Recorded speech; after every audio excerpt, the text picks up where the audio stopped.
గుంటూరు గుంటూరు నుంచి ఇక్కడికి మామూలుగా వర్షంలో వల్ల ఈ బాగా జనాలు బాగా ఇబ్బంది పడుతున్నారు. పాపం పిల్లలకి ఫుడ్ లేదు, ఫుడ్ అందిస్తున్నాం. మేము కూడా కష్టపడి పని చేసుకునే వాళ్ళమే.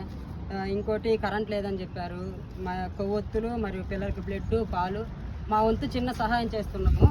అలాగనే మీకు ఎవరికన్నా మంచి హృదయం ఉండుంటే ఇలానే కాకుండా ఇలానే చాలామంది ఉన్నారు. వాళ్ళందరికీ కూడా మీకు వీలైనంత వరకు సహాయం చేయండి.